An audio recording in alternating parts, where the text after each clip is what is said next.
Manila was the place, right? They flew us into Manila sort of quietly. All our traveling before that had been troop ship or hospital ships or various things. This time, our nurses were brought there. We were supposed to relieve the prisoner of war nurses that had been kept there at Santo Thomas University in Manila. And they had been there as prisoners of war for 3 years or better. And they were desperately waiting for us. And the Army hadn't taken over Manila but about 5 days before they shipped us in. And that's when everybody was saying, "Victory to Joe, victory Joe." Women? So, yes, women, and we didn't realize that Manila had just, in fact, only half of Manila was taken when we didn't find that out till later. And they set us down, and there was a little wooden building across the street from the prisoner of war camp. They had used the Santo Thomas University as their prison. It was a full block surrounded by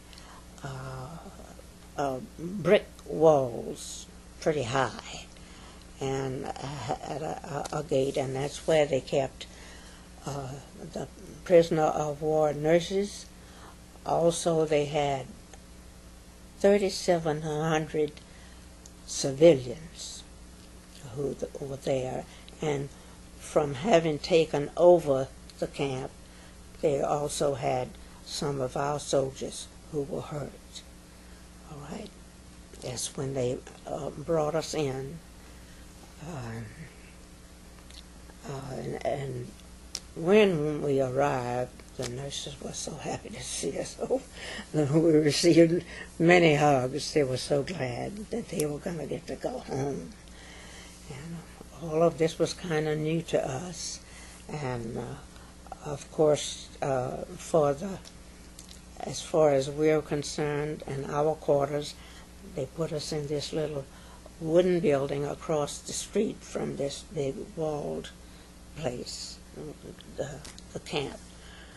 All right, and that was supposed to be our quarters. Well, they brought our luggage all there, and then later that day they announced, "You're not going to be allowed to sleep here tonight. It's too dangerous," because they didn't really have any guards for that building.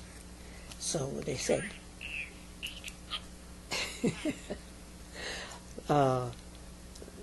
take a blanket and a pillow or whatever you might need, and go back into the education building. Inside there was to be the hospital. And the thought of sleeping on those concrete floors with just a blanket underneath you wasn't so appealing, but that's what we had to do because our place wasn't safe. So several of us went together, and this one girl, she and I were pretty good friends. She was a very large girl and very outspoken. She says, "Come on, let's go find another place. I'm not sleeping here in the middle of the halls." So she and I went, and we climbed to the next floor. There's nothing going on there. She said, "Let's look and see what's on the top floor." Third floor was the top. Crawled up to the third floor. There was a bunch of cots. She says, "Oh boy, let's just settle down here." So that's where the two of us spent the night. That was a little easier than those cold concrete floors. But it was not a quiet night. We would hear the Japs artillery going, bang, bang, crash. And by that time, you said, this one got my number on it. And it didn't bother her at all. She said, oh, shut up and go to sleep. It was worrying me. Oh, anyway, we had to go on duty the very next day. And that's, I guess, is where part of the work was that got us the medal, the Bronze Star. It was duty under fire.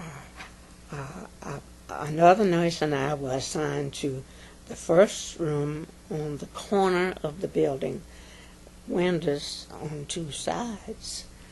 And when the shooting started, oh boy, we had just been on duty about an hour and talking to the fellas and taking temperatures and so forth. And when the gun and the artillery started again, oh, we looked at each other and said, what would you? We looked at all our patients, and somebody said, oh, that's our guns. And the patients said, that's not our guns. And they started getting out of that room. And got word from headquarters, evacuate your wards. Okay. Well, we didn't have a corpsman at that time. There was just two of us girls. She was bigger than me, but she wasn't that much bigger than me. And the guys that could walked out of there quickly. And the guys that could crawled out of there quickly. And when we had two or three that couldn't get out of their cots. And there was just the two of us. And she picked up one end of the cot, and I picked up the other one. We got them out in the hallway, got them all settled out in the hallway where it was less dangerous. And when it was all over, we could not pick those cots up to put them back in there. I think it was just going on fear or whatever. But it took 4 of us to get those cots back in there with the guys on them. And they used those artillery guns for a long time that day, and we just sat around in the hallways. And there was one little patient who was a sailor, and so he was sitting next to me. He was younger than me even, and I was 21. And every time that boom would go, he would grab me around the neck, and we'd both go down. We were both scared to death. Oh, so they finally settled down, and after,